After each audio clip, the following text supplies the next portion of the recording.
तुलसी से जुड़ी एक कथा बहुत प्रचलित है। श्रीमद् देवी भागवत पुराण में इनके अवतरण की दिव्य लीला कथा भी बनाई गई है। एक बार शिव ने अपने तेज को समुद्र में फेंक दिया था।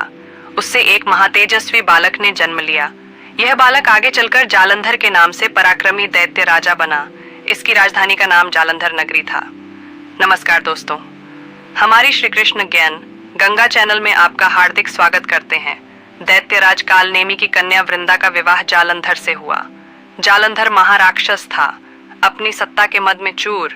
उसने माता लक्ष्मी को पाने की कामना से युद्ध किया, परंतु समुद्र से ही उत्पन्न होने के कारण माता लक्ष्मी ने उसे अपने भाई के रूप में स्वीकार किया।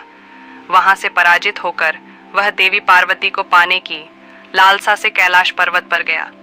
भगवान देवाधिदेव शिव का ही रूप धरकर माता पार्वती के समीप गया, परंतु मां ने अपने योग बल से उसे तुरंत पहचान लिया तथा वहां से अंतर्ध्यान हो गईं। देवी पार्वती ने क्रुद्ध होकर सारा वृतांत भगवान विष्णु को सुनाया। जालंधर की पत्नी वृंदा अत्यंत पतिव्रता स्त्री थी। उसी के पतिव्रत धर्म की शक्ति से जालंधर न तो मारा जाता था और न ही पराजित होता था।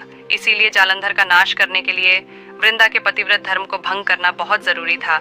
इसी कारण भगवान विष्णु आर्षी का वेश धारण कर वन में जा पहुंचे, जहां वृंदा अकेली भ्रमण कर रही थी। भगवान के साथ दो मायावी राक्षस भी थे, जिन्हें देखकर वृंदा भयभीत हो गईं। आर्षी ने वृंदा के सामने पल में दोनों को भस्म कर दिया। उनकी शक्ति देखकर वृंदा ने कैलाश पर्वत पर महादेव के साथ युद्ध कर रहे अपने पति जालंधर के बारे में पूछा। आर्षी ने अपने माया जाल से दो वानर प्रकट किए। एक वानर के हाथ में जालंधर का सिर था तथा दूसरे के हाथ में धड़। अपने पति की यह दशा देखकर वृंदा मूर्छित होकर गिर पड़ी। होश में आने पर उन्होंने रश्मि रूपी भगवान से विनती की कि वह उसके पति को जीवित करें। भगवान ने अपनी माया से पुनः जालंधर का सिर धड़ से जोड़ दिया, परंतु स्वयं भी वह उसी शरीर में प्रवेश कर गए। वृंदा को इस छल का जरा आभास न हुआ। जालंधर बने भगवान के साथ वृंदा पतिव्रता का व्यवहार करने लगी, जिससे उसका सतीत्व भंग हो गया। ऐसा होते ही वृंदा का पति जालंधर युद्ध में हार गया। इस सारी लीला का जब वृंदा को पता चला तो उसने क्रुद्ध होकर भगवान विष्णु को शिला होने का श्राप दे दिया तथा स्वयं सती हो गई। जहां वृंदा भस्म हुई वहां तुलसी का पौधा उगा। भगवान विष्णु ने वृंदा से कहा, हे वृंदा, तुम अपने सतीत्व के कारण मुझे लक्ष्मी से भी अधिक प्रिय हो गई हो। अब तुम तुलसी के रूप में सदा मेरे साथ रहोगी। जो मनुष्य भी मेरे शालिग्राम रूप के साथ तुलसी का विवाह करेगा, उसे इस लोक और परलोक में विपुल यश प्राप्त होगा। जिस घर में तुलसी होती है वहां यम के दूत भी असमय नहीं जा सकते। गंगा व नर्मदा के जल में स्नान तथा तुलसी का पूजन बराबर माना जाता है, चाहे मनुष्य कितना भी पापी क्यों न हो।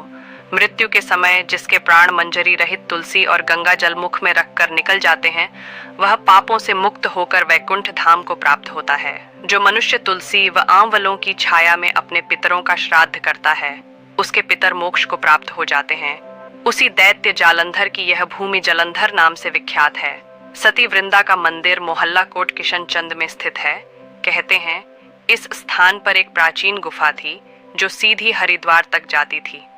सच्चे मन से 40 दिन तक सती वृंदा देवी के मंदिर में पूजा करने से सभी मनोरथ पूर्ण होते हैं। आपको हमारे द्वारा दी गई जानकारी कैसी लगी, हमें कमेंट के माध्यम से जरूर बताएं। वीडियो को अंत तक देखने के लिए आपका बहुत बहुत धन्यवाद।